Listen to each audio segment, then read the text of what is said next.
All right, we have hit week 8 in the NFL. Thursday night football, we have the Tampa Bay Buccaneers at the Buffalo Bills. Buffalo, what the hell is happening? By the way, $58 for tickets to this game, a Thursday night primetime game. That's cheap. That is actually pretty damn cheap. Even I don't care if it's the back row. That is cheap for a freaking primetime game. Buffalo, they've struggled mightily, losing to the Patriots. Injuries have just plagued their defense. Now, after Monday night's game, on Tuesday, the 31st, that is the trade deadline. So watch out for after this game if Buffalo says, hey, we really need help at corner. We really need help at linebacker. We really need help on the D line. Don't be surprised if Buffalo makes a move. Now, I know Baker Mayfield is hurt. He has toughed out a lot of injuries during his career. Like, he had a pretty bad shoulder injury in Cleveland. I was witness to it. And he had like a rib injury as well.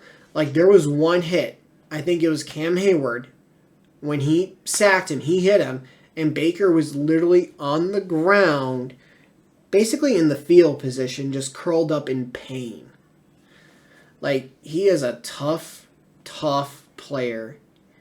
I'm sure he's going to tough this out and play. And Buffalo's going to end up walking away. Buffalo's favored by like 8.5. At least to the most recent I've seen or heard. But they're not winning by 8.5. They'll probably win by 6. If I had to give a prediction, that's my actual guess is Buffalo by 6. And they're going to obviously then take the win. Los Angeles Rams at Dallas. This is interesting. Dallas is coming off a bye. Rams just lost to the Steelers and cut their kicker. Brett Maher. Cut him. I had Maher going into last week. He was the number 2 kicker in fantasy football. And then I needed to find a new kicker. I ended up getting Dallas's kicker. I tried to get Houston's kicker, but someone got him before I did as far as like waiver wire stuff. So yay, right? So I took Dallas's kicker. He seems fine. He's a former soccer player, and I think he missed his first ever kick, which I can't remember. It might have been an extra point based on the game that they had versus the Giants. But if I'm correct, and I'm going to double check, he has not missed a field goal since. And as far as extra points, I can't tell you because it doesn't tell me. So, he has not missed a field goal all season, so I picked him up. As far as the victor in this game, I understand the Rams are going to be a little pissed off, feel like they really could have beaten Pittsburgh, feel like they were cheated out of being that last play being reviewed. And here's the thing. I said I feel like the Rams got robbed. And I feel that way because Sean McVay, he ran out of timeouts. So he couldn't challenge. The play happened outside the 2-minute warning. So it's not subject to review from the booth. If it was inside 2 minutes, it would have been reviewed. If McVay had a timeout, he would have challenged. And something else I learned. Had Kenny Pickett been called short, it would have been reviewed. The Rams ended up with the only situation where that play wasn't reviewed. Where 4th down, they call it as Kenny getting it, and there's no way to review it. because obviously Pittsburgh's not going to challenge and say, nope, we didn't get it. So Pittsburgh's not going to challenge. The Rams can't challenge, and it can't be initiated by the booth because it's not inside of 2 minutes. And it can't be initiated by the booth because he wasn't called short on 4th down. So I do feel bad for the Rams in that aspect. I'm going to pick Dallas to win this game. And I'm picking Dallas, 1, because of the bye, and 2, well, yes, the Rams are going to be pissed. But Matthew Stafford does not do well this season when he is pressured. And see if this is breaking news. Nope. No breaking news, just 10 potential trades that could happen. And Micah Parsons is going to have a field day, I feel like. Yes, TJ Watt didn't get any sacks, but he did get the pick. But we'll see what happens. So that is why the Dallas Cowboys win this game. Minnesota at Green Bay. I'm picking Minnesota here. Great win versus the 49ers. Green Bay, they're a mess. They are. I don't think Jordan Love is it. I was very skeptical about Jordan Love because, like, not in the fact that he can't play in the NFL at all, but it's rare to go from one Hall of Fame quarterback to another. And they did. Brett Favre to Aaron Rodgers. You do not go from Hall of Fame quarterback to Hall of Fame quarterback to Hall of Fame quarterback. You do not do that with Brett Favre, Aaron Rodgers, and Jordan Love. So, Minnesota, you're going to win this game, but I still feel like Detroit's going to win the division, but this is going to give Minnesota just a little bit of motivation where Justin Jefferson for sure is going to come back after his hamstring injury, and they're going to try to make a push for the playoffs because after you get through the first 5 teams in the playoffs, it gets a little iffy. It does. And Minnesota might be able to fight their way through it. Atlanta at Tennessee. I'm taking Atlanta here. I know Ryan Tannehill's fighting an injury. I think it's an ankle injury. And if he plays, then he's hobbled. If he doesn't play, it's a mix of Malik Willis and Will Levis. So that ought to be interesting. So I'm taking Atlanta here. New Orleans at Indy. I'm going to take New Orleans here. They have a nice defense. And Indy, I understand you're going to be pissed off because of how the Browns game ended. Though it seems like they're even the Browns versus the 49ers, I believe it was. The Browns lucked out with a couple of calls there too. But what are you going to do, right? Sometimes it bounces your way and sometimes it doesn't. But New Orleans, you're going to go to Indy and win this game. New England at Miami. Miami, I think you're going to win this game. And there's something interesting about Miami where, by the way, New England, great game versus Buffalo. You guys played well. I know Buffalo's not themselves, but you played well. Miami, they do beat up on pretty poor teams. And then when you face a Buffalo or a Philly, it's stiffer competition, and it seems like they've struggled mightily. So I do believe with New England not being a top-tier team, you're going to win this game. New York Jets, and they won, so the New York Giants.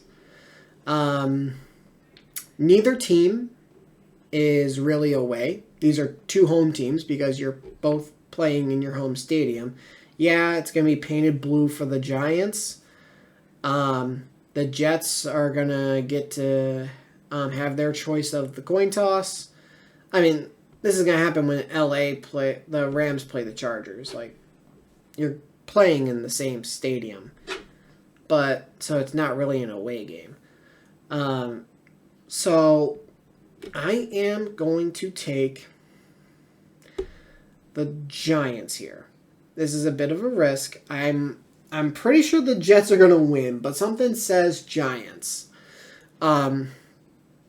It's just that it seems like with Tyrod, yes, the offense hasn't been lighting up the league or anything like that, but he's not making the mistakes that Daniel Jones will. And it's just when the Jets have won, it's been because they've, or even come close to winning, like with the Chiefs game, it's because they've been able to force turnovers. So I'm going to take the Giants, assuming that Tyrod Taylor takes care of the ball. Jacksonville at Pittsburgh. I'm taking Jacksonville here. Someone actually said Battle of the Hair, which I thought was kind of funny. Jacksonville's going to come to Pittsburgh and win this game. They are on a 3-game win streak, I believe. And yes, while Pittsburgh did beat the Rams, there was a bit of luck. Like the kicker missing a 51-yarder, a 53-yarder, gave you great field position to start those 2 drives. Now, yes, he missed the extra point, but the Rams got it back on a 2-point conversion. So I'm not going to really take that into account. Unless you want to make the argument that the Rams would have gone for 2 anyway, which, if you would like to, go ahead. I don't think they would have because they were down 24-17. But it's just Pittsburgh. I love my team. I do. And Kenny, for some reason in the fourth quarter, is amazing. But I don't trust it. I don't.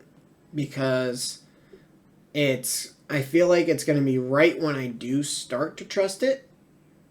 That's when it's going to fail me the most. So I'm going to root for my team. I am going to cheer for my team. But I'm not going to expect my team to win. So, Philadelphia at Washington. Philadelphia, I believe, is going to win this game.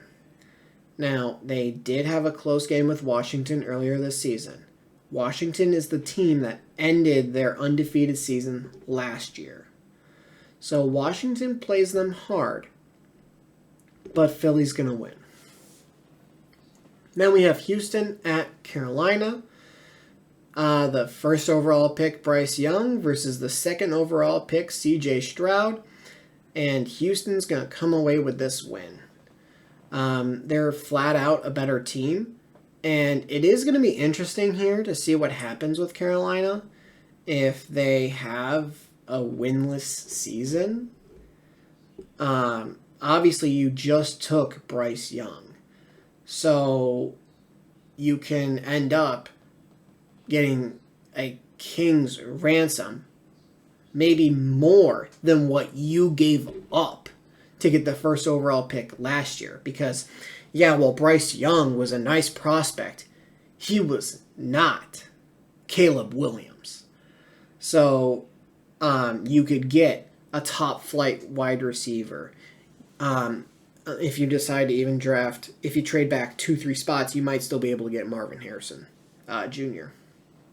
But whether you get a top flight receiver either with a draft pick or by trading for one, getting one in the trade, you'll get multiple first round picks. You'll probably get some second rounders. You'll get multiple picks.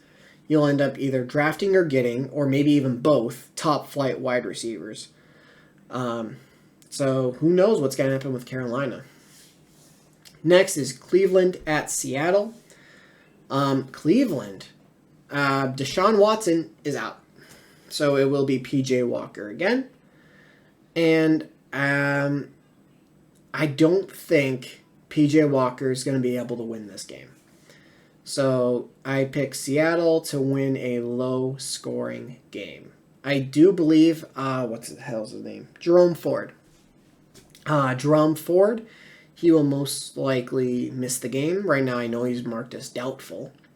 So it's going to be Kareem Hunt as the main running back. Maybe. Pierre Strong's also going to be in the mix there. So I'm going to pick Seattle to win this game. Kansas City at Denver. Kansas City. Yeah, Denver for a little bit. The last time these two played, hung in there. But it's Kansas City. Now, I got to say, Philly already played Washington. Kansas City already played Denver. Teams are playing their division rivals for a second time. And Pittsburgh has yet to face Cincinnati once. That is interesting. Baltimore at Arizona. Baltimore is going to come away with this game. They are amazing right now. They're one of the best teams in the entire NFL. Pittsburgh stole a game versus them. That's one of their losses. And I'm trying to remember what the other loss was. Indy in overtime. That's right. So it's an easy argument to say Baltimore should be undefeated. They are such a great team. They finally have some real wide receiver weapons for Lamar. Zay Flowers, I think, is going to be really good. He's probably going to be the one that breaks the no wide receiver Pro Bowlers streak for Baltimore. Yeah, Baltimore has never had a Pro Bowl wide receiver. Zay Flowers is going to be the guy that breaks that. So they got a great defense. Their offense is coming together. And they're going to be one of the teams at the end fighting for that Super Bowl spot. Cincinnati at San Francisco. Now, I thought San Francisco had a bye this week. It's probably next week. Because I believe Deebo Samuel was supposed to come back after the bye. So you're probably getting Trent Williams back, but you're still going to be without Deebo Samuel. This is also another week for Christian McCaffrey to get healthy from his oblique injury, but I don't think it's going to be healthy enough. Cincinnati, I think, is going to win this game and hand San Francisco their third straight loss. And there's going to be, I think, some real whispers, not necessarily from the 49ers organization itself, but probably from the fan base of should we have kept Trey Lance? Because actually Trey Lance is in concussion protocol. So if he doesn't clear it by the time this game starts, Sam Darnold's going to end up being the quarterback. He started showing symptoms after the game. So Sam Darnold could possibly start this game, and then it's going to be, should we have kept Trey Lance? Chicago at LA Chargers.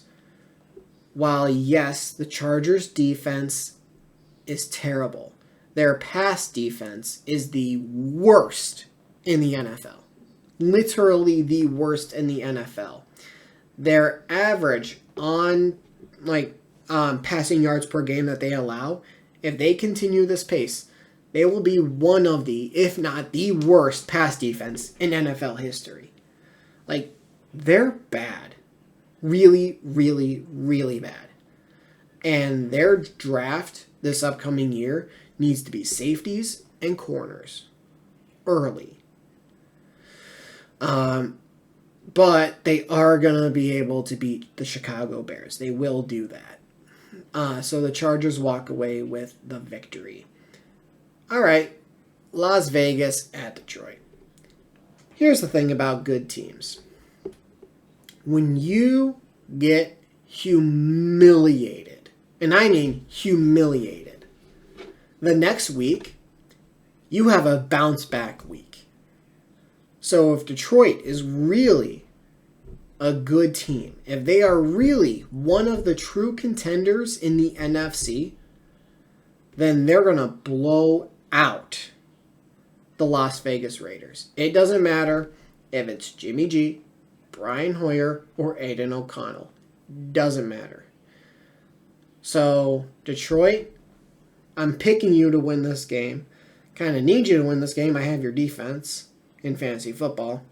So, go out and absolutely just embarrass and obliterate the Las Vegas Raiders. So if you guys did enjoy this video, do me a favor and leave a like. And if you're new to the channel, hit that subscribe button and turn notifications on. I'll see everyone in the next video. Thanks for watching.